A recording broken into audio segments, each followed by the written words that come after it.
It had no palace, no written record, no monument bearing its name. Yet for centuries, Kweneng was home, a living, breathing mountain city built in stone. Just 18 miles, 30 kilometers, south of Johannesburg, South Africa, its ruins lay buried beneath savanna grass and thorny bush for nearly 200 years. The land gave away nothing, no mounds, no temples, no whispers passed down. Then in 2015, a beam of light pierced the silence. Using airborne LiDAR scanning, archaeologists uncovered a sprawling city. Over 800 stone-walled compounds, spanning 8 square miles, 20 square kilometers. This was no forgotten village. It was an urban center, once home to between 5,000 and 10,000 people, that thrived from the 15th century CE until the early 1800s. How could something so vast, so organized, have disappeared so completely? The city's architecture was built in circles. Each homestead surrounded a central kraal, a cattle enclosure, which formed the heart of the household. These compounds linked together by narrow passageways, forming dense clusters that reflected kinship ties and social roles. Inside the compounds, traces of daily life linger, worn grinding stones, fire pits, and the faint outlines of circular homes. Not debris, but quiet evidence of a once thriving order, and these were no signs of neglect. In Kweneng, refuse was a badge of wealth. The larger the midden, the more feasts you hosted, and the higher your standing in the community. There were no palaces, no engraved laws. Leadership wasn't imposed from above, but likely rotated among elder councils or respected lineages.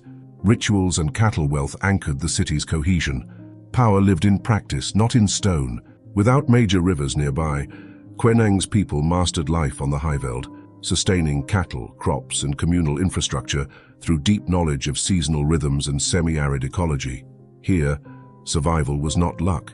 It was knowledge, passed hand to hand. Why build a city without kings? And how did such a network govern itself without collapsing? Kweneng didn't fall in war. It didn't burn in fire. By around 1825 CE, it was simply abandoned. Only one compound shows evidence of flames.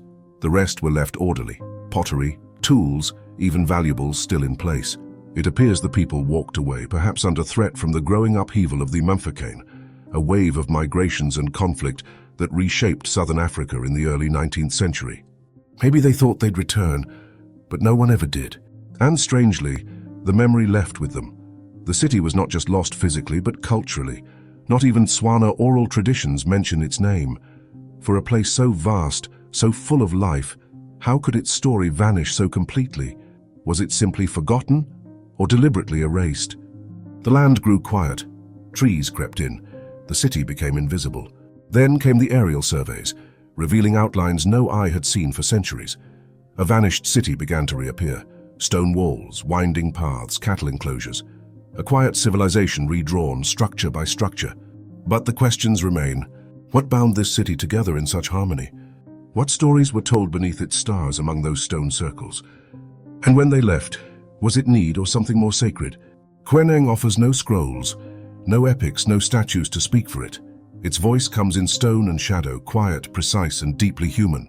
It reminds us that urban life doesn't always need empire to endure. It only needs purpose. And it raises a final question. How many cities like this are still out there, unseen, unnamed, erased by time, waiting to be found again in light?